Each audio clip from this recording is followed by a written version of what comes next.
সালটা ছিল 2006 সাল। এক মধ্যবিত্ত পরিবারে আমার জন্ম হয়। দিনগুলো অনেক কষ্টে যাচ্ছিল আমাদের।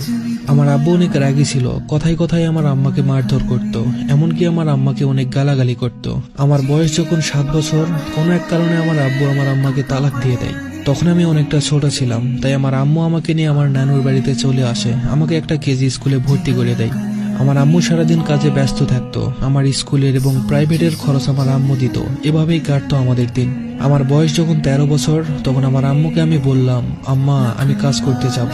আমার আম্মু অনেক বকাঝকা করলো আমাকে, আর বলল, পাগল ছেলে, তোর এখন কাজের বয়স হয়েছে, পড়াশোনা করো, অনেক বড় হও, তারপর কাজে যাবে। আমার আম্মু আমাকে বকা দিলেও আমার ইচ্ছা ছিল আমার আম্মুর কষ্ট দূর করব, তাই কিছু না ভেবে আমি কাজে যাই আমার এক মামাতো ভাইয়ের সাথে। সেখানে আমার মাসে 2000 টাকা করে বেতন দিত। এভাবেই চলতে লাগলো দিন। আমার বয়স যখন 17 হয়, তখন আমি একজনের মায়ে পড়েছিলাম। আমাদের রিলেশনটা হয় আমার এক খালাতো বোনের বিয়েতে। অনেক দূর থেকেও আমাকে দেখে একটা ছোট বাবুকে দিয়ে বলে সে আমাকে অনেক পছন্দ করে, আর তাকে দিয়ে সে আমাকে নাম্বার পাঠায়। আমি কিছু না ভেবে অ্যাকসেপ্ট করে নিয়েছিলাম। এভাবে কথা শুরু হয় আমাদের। সারাদিন সারা রাত আমাদের কথা হতো, তবুও যেন আমাদের কথা শেষ হতো না। সে আমাকে বলতো, অনেক ভালোবাসি তোমাকে, তুমি ছেড়ে গেলে আমি মরে যাব। সে আমাকে অনেক কেয়ার করত। সে 3 বেলা ফোন করে আমাকে জিজ্ঞেস করতো আমি খেয়েছি কিনা। আমি যদি বলতাম না, সে আমাকে বকা দিত, এমনকি আমার সাথে কথাও বলতো না। সে জানতো না আমি অনেক গরিব পরিবারের ছেলে, আমার বাবা থাকতেও নেই। আমিও তাকে কখনো বলিনি, কারণ আমিও তাকে অনেক ভালোবাসতাম। আমার মনে হতো আমি যদি তাকে আমার বাবা এবং আমার পরিবারের কথা বলি, সে যদি আমাকে ছেড়ে চলে যায়। এইভাবে আমি কখনোই তাকে বলতাম না, কারণ আমি যতটা আমার নিজেকে না ভালোবাসতাম, তার চেয়ে অনেক বেশি ভালো আমি তাকে বাসতাম। এভাবেই চলতে থাকে আমাদের কথা। আমাদের ব্রেকআপ হয় 2024 সালের মার্চ মাসের 13 তারিখ। একদিন হঠাৎ করে সে আমায় বলল, আমার বাড়ি থেকে বিয়ে ঠিক করেছে, এখন আমি কি করব।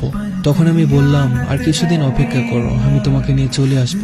এখন আমার কাছে টাকা নেই, মাস শেষে টাকা পেলে আমি তোমাকে নিয়ে আসব। তাছাড়া আমার আব্বু পৃথিবীতে থেকেও নেই, আমার আম্মু আছে। এই কথা বলার পর সে কলটা কেটে দিল, কারণ সে সবসময় চাইতো অনেক ভালো পরিবারে তার বিয়ে হোক, সে অনেক ভালো থাকতে চায়। সেদিনের পর থেকে সে আমার সাথে আগের মতো কথা বলতো না, আমাকে কল দিত না, ঠিক মতো মেসেজও দিত না। আমি কল করলে সে আমার কল রিসিভ করতো না। তখন আমি ভাবতাম, যে মানুষটা এক সময় আমাকে কল না দিয়ে থাকতে পারতো না, যে মানুষটা এক সময় রাত দিন 24 ঘন্টা আমার সাথে কথা বলতো, সেই মানুষটা আমাকে কল মেসেজ কিছুই দেয় না।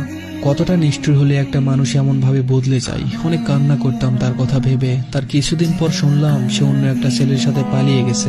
শুধু পালিয়ে যায়নি, তার একটা বান্ধবী ছিল, তার কাছে আমার কিছু ছবি দেয় আর আমার বাড়ির অ্যাড্রেসটা দিয়ে বলে ওই ছেলের সাথে আমি পালিয়ে যাচ্ছি, কিন্তু আমি কখনোই জানতাম না। তারপর যখন তার আব্বু আম্মু খুঁজতে লাগলো, তখন ওই মেয়েটা আমার ঠিকানা দেয়। তার আব্বু আম্মু আমাদের বাড়িতে আসে, আমাকে অনেকভাবে